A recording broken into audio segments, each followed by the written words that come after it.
Saudara-saudariku yang terkasih, salam jumpa. Setelah 2 minggu tidak berjumpa karena saya terpapar COVID-19, sekarang kembali Anda bertemu dengan saya, Pastor Igo Wellerbun MEC, dalam permenungan dan belajar bersama untuk memiliki kecerdasan sosial bersumber pada pesan inspiratif dari Injil hari Minggu. Minggu tanggal 1 Agustus 2021, hari Minggu biasa ke-18. Injil Yohanes pasal 6 ayat 24 sampai dengan 35. Penginjil Yohanes mencatat, Yesus berkata kepada mereka, "Akulah roti hidup. Barang siapa datang kepadaku, ia tidak akan lapar lagi. Dan barang siapa percaya kepadaku, ia tidak akan haus lagi." Seperti biasa, pertanyaannya adalah pesan inspiratif apa yang dapat kita ambil dari sabda Yesus dan Injil hari ini sebagai bahan ajar kita dalam proses belajar untuk memiliki kecerdasan sosial.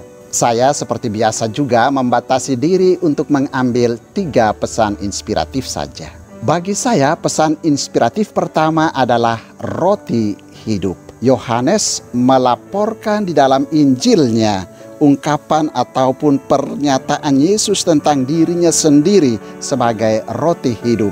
Akulah roti hidup. Ungkapan Yesus ini menyatakan bahwa Yesuslah roti yang memberi hidup, bahwa roti yang memberi hidup adalah pribadinya, pribadi Yesus sendiri. Ungkapan ini merupakan sebuah ungkapan kiasan yang dinyatakan oleh Yesus kepada orang-orang Yahudi yang mendengarnya sebagai sebuah penegasan bahwa Yesus sungguh adalah sumber yang akan memberi hidup kepada manusia.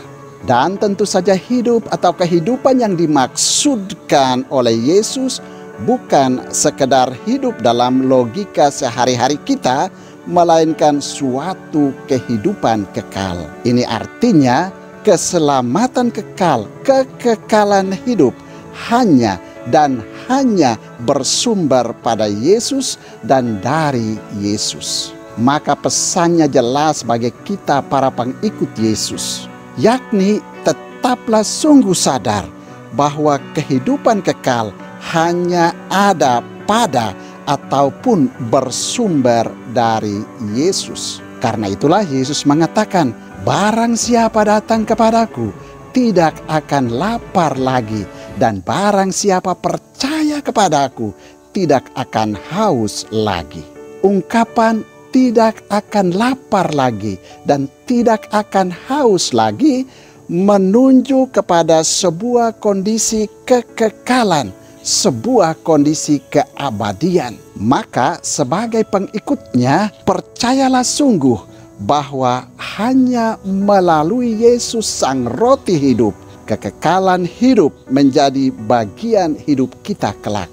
Tetap sadari dan percaya sungguh bahwa hanya melalui dan dalam Yesus sang roti hidup, keselamatan yang sempurna akan menjadi bagian kehidupan kekalmu. Pesan inspiratif kedua adalah datang kepadaku.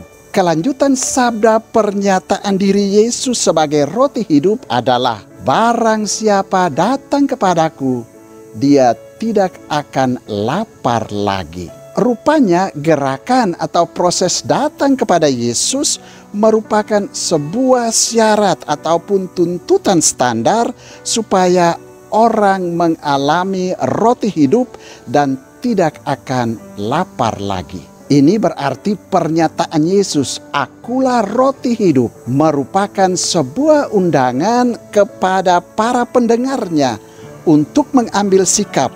Apakah mau mengakuinya dan lalu bergerak datang kepadanya, ataukah menolaknya dan menjauh daripadanya? Tentu sikap hidup pengikut Yesus yang benar adalah menerima undangan itu lalu bergerak datang kepadanya. Spontan saya teringat ungkapan Yesus pada bagian Injil yang lain.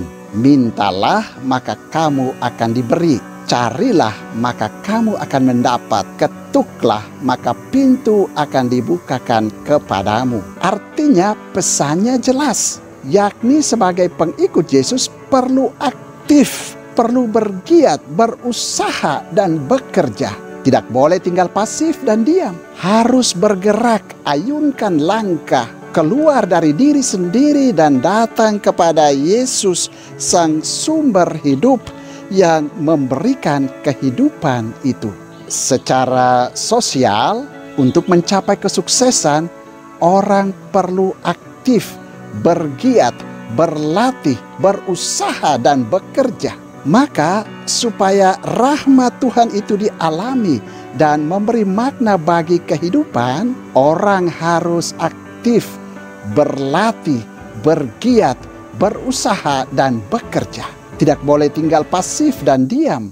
Tetapi catatan penting adalah aktif, bergiat, berlatih, berusaha dan bekerja dalam naungan kasih dan kuasa Tuhan Yesus, karena kita datang kepadanya, berada bersamanya, tinggal di dalam Dia. Pesan inspiratif ketiga adalah percaya kepadaku. Rupanya syarat dan proses selanjutnya dari datang kepada Yesus adalah percaya pada Yesus. Pasti kita semua memahami apa yang dimaksud dengan kata percaya. Dalam Kamus Besar Bahasa Indonesia, kata percaya berarti mengakui atau yakin bahwa sesuatu memang benar atau nyata. Menganggap atau yakin bahwa sesuatu itu benar-benar ada. Menganggap atau yakin bahwa seseorang itu jujur, tidak jahat dan sebagainya. Yakin benar atau memastikan akan kemampuan atau kelebihan seseorang atau sesuatu, bahwa akan dapat memenuhi harapannya dan sebagainya. Itulah arti kata percaya dalam Kamus Besar Bahasa Indonesia. Intinya adalah percaya itu menunjuk kepada apa yang benar-benar ada, nyata, baik, dan ada kepastian serta kemampuan untuk memenuhi harapan. Secara populer, ketika seseorang mengatakan bahwa dia percaya kepada orang lain, itu berarti dia menyatakan rasa ketergantungannya kepada orang lain itu. Saya percaya kepada si A, maka saya tergantung kepada si A itu. Demikian proses selanjutnya dari datang kepada Yesus adalah penyerahan diri untuk tergantung sepenuhnya kepada kuasa Tuhan Yesus, karena keyakinan sungguh bahwa Tuhan Yesus dan kuasanya sungguh-sungguh ada, benar-benar nyata, dan memberikan jaminan kepastian bahwa tidak akan haus lagi. Orang yang menggantungkan seluruh hidupnya kepada Tuhan Yesus dan kuasanya tidak akan mengalami dehidrasi rohani. Dia tidak pernah akan kekeringan dan haus, karena kehidupan rohaninya sungguh-sungguh dipuaskan oleh Tuhan Yesus sendiri. Maka pesannya jelas, sebagai pengikut Yesus, mari datang kepada Tuhan Yesus yang adalah roti hidup, dan serahkanlah dirimu dan seluruh kehendakmu untuk dikuasai oleh Tuhan Yesus, sehingga kamu tidak akan lapar dan tidak akan haus lagi. Tuhan memberkati.